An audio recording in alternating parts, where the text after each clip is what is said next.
Hello friends, అందరికీ నమస్కారం. అందరూ మంచిగున్నారు కదా. ఈ రోజు మన వ్లాగ్ ఏంటంటే ఒక యమ్మీ రెసిపీతో నేనైతే మీ ముందుకు వచ్చేసాను. చూస్తున్నారు కదా, ఆల్రెడీ చూడగానే మీకు అర్థమైపోయి ఉంటుంది రెసిపీ ఏంటి అని చెప్పి. శాండ్విచ్ అనమాట. నార్మల్గా శాండ్విచ్ చేయడానికి శాండ్విచ్ మేకర్ ఉండాలి, ఓవెన్ ఉండాలి అనుకుంటారు. వాటితో పనే లేకుండా చాలా టేస్టీగా మన ఇంట్లో ఉన్న వాటితో శాండ్విచ్ని ఎలా ప్రిపేర్ చేసుకోవాలి అని చెప్పి నేను ఈరోజు మీకు ఈ వీడియోలో చెప్తాను. వీడియోని ఎక్కడ స్కిప్ చేయకుండా మొత్తం చూడండి. వీడియోని ఎవరైనా సబ్స్క్రైబ్ చేసుకోకపోతే సబ్స్క్రైబ్ కూడా చేసుకోండి. ఇక ఈ శాండ్విచ్ కోసం ఏంటంటే నేను ఇలా కొన్ని వెజిటేబుల్స్ని అయితే నేను కట్ చేసి పెట్టుకున్నాను అనమాట. Capsicum, cabbage, carrot, tomato, onions, పచ్చిమిర్చి. మీకు ఏమైనా వెజిటేబుల్స్ కావాలి అనుకుంటే మీరు అవి కూడా యాడ్ చేసుకోవచ్చు. ఇంకా నేను బ్రెడ్ని కూడా స్లైసెస్గా తీసేసి ముందే పక్కన పెట్టేసుకున్నాను. అండ్ ఇంకా చిల్లీ సాస్, సోయా సాస్, ఇంకా వచ్చేసి వెనిగర్, మైనస్ని కూడా పక్కన పెట్టుకున్నాను. ఇలా ఇవన్నీ పక్కన పెట్టుకున్న తర్వాత ఇలా pan 2 table spoons oil add చేసుకొని ఇలా కొన్ని ఆనియన్స్ వేసుకోండి. ఇంకా కొన్ని ఆనియన్స్ మీరు పక్కన పెట్టేసుకోండి.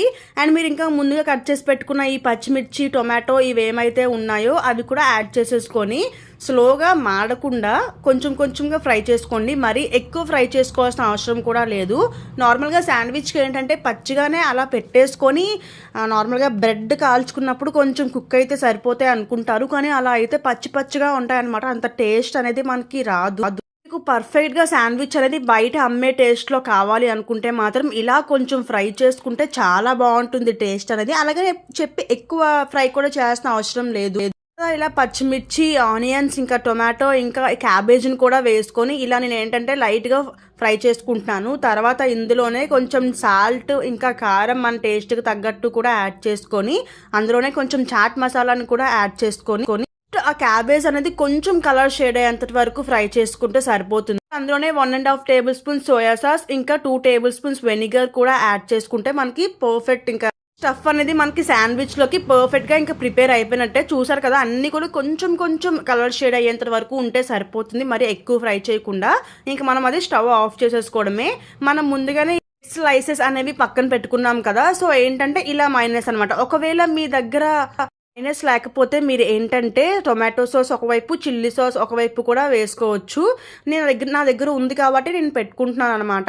అండ్ అలా ఒకవైపు ఏమో మైనస్ పెట్టుకొని ఇంకొక వైపు ఏమో చిల్లీ సాస్ పెట్టుకొని మనం ముందుగా ఫ్రై చేసి పెట్టుకున్నాం ఏమైతే ఉందో దాన్ని ఏంటంటే ఇలా ఒక బ్రెడ్ స్లైస్ మీద మనం పెట్టేసుకోవాలి. మీకు ఇందాక ఆనియన్స్ ఎక్కువ యూజ్ చేసుకోవద్దు అని చెప్పాను కదా. సో ఆనియన్స్ ఏంటంటే ఇలా దీనిపైన పెట్టుకోవడానికి అనమాట.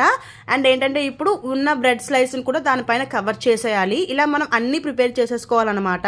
యాక్చువల్లీ మీ దగ్గర చీజ్ ఉంటే చీజ్ కూడా యాడ్ చేసుకోవచ్చు. నేను ఏంటంటే చీజ్ అనేది యాడ్ చేయలేదు. ఇప్పుడు మన దగ్గర నాన్ స్టిక్ ఉంటుంది కదా. నార్మల్గా నాన్ స్టిక్ ఏంటంటే స్టవ్ మీద పెట్టుకొని స్టవ్ ఆన్ చేసుకొని అది కొంచెం హీట్ అవ్వనివ్వాలి. ఇలా కొంచెం హీట్ అవుతున్న నాన్ స్టిక్ మీద ఏంటంటే మనం ఆయిల్ని యాడ్ చేసుకోవాలి. గీని యాడ్ చేసుకున్నా పర్లేదు. నాకు గీ ఫ్లేవర్ అనేది నచ్చదనమాట. సో ఏంటంటే నేను అందుకే ఆయిల్ మాత్రమే యాడ్ చేసుకున్నాను. ఏంటంటే మనం ముందుగా ప్రిపేర్ చేసి పక్కన పెట్టుకునే బ్రెడ్ స్లైసెస్ ఏమైతే ఉన్నాయో వాటిని ఏంటంటే ఇలా 2 సైడ్స్ కూడా ఈవెన్ గా మనం ఏంటంటే కాలనివ్వాలన్నమాట. అండ్ 2 సైడ్స్ కూడా ఆయిల్ అనేది ఉండాలి, లేకపోతే ఏంటంటే మాడిపోతుంది. 30 సెకండ్స్ మనం మూత పెట్టి కనుక శాండ్విచ్ ని మనం కుక్ చేసినట్లయితే ఆ ఆవిరికి ఏంటంటే శాండ్విచ్ అనేది పర్ఫెక్ట్ గా ఇంకా టేస్ట్ అనేది చాలా ఎమ్మీగా వస్తుంది.